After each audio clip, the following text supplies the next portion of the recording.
ఈరోజు ఒక గుండె జబ్బుని ఎలా ప్రివెంట్ చేయాలి అనే దాని గురించి మాట్లాడుకుందాము. ఇది అక్యూట్ రుమాటిక్ ఫీవర్ గురించి మాట్లాడుతున్నాను. ఎప్పుడైతే 5 నుంచి 15 సంవత్సరాల గల పిల్లల్లో గొంతు ఇన్ఫెక్షన్ అనేది కామన్గా చూస్తుంటాము. ఎప్పుడైతే ఈ ఇన్ఫెక్షన్ గనక గ్రూప్ ఏ స్ట్రెప్టోకోకస్తో గనక వచ్చినట్లయితే దాన్ని అస్సలు నెగ్లిజెన్సీ చేయకూడదు. ఇలా రికరెంట్గా గొంతు ఇన్ఫెక్షన్స్ వచ్చిన తర్వాత 2 నుంచి 6 వారాల తర్వాత ఈ పిల్లల్లో గుండెలోని వాల్స్ డ్యామేజ్ అవ్వడం మనం చూస్తూ ఉంటాము.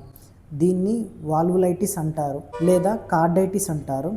దాంతోపాటు ఈ పిల్లల్లో మల్టిపుల్ జాయింట్స్ ఇన్ఫ్లమేషన్ అనేది కూడా చూస్తుంటాము. అంటే డిఫరెంట్ జాయింట్స్ కూడా నొప్పి రావడం అనేది చూస్తుంటాము. అదేవిధంగా స్కిన్ ర్యాష్ కూడా ఉండే అవకాశం అనేది ఉంటుంది. దీన్ని ఎరిథిమా మార్జినేటం అంటారు. కొద్దిమంది పిల్లల్లో 6 నెలల తర్వాత ఒక మూమెంట్ డిజార్డర్ అంటే చేతులు వణకడం, అట్లా కాళ్ళు వణకడం లాంటి పరిస్థితిని కూడా మనం చూస్తుంటాం.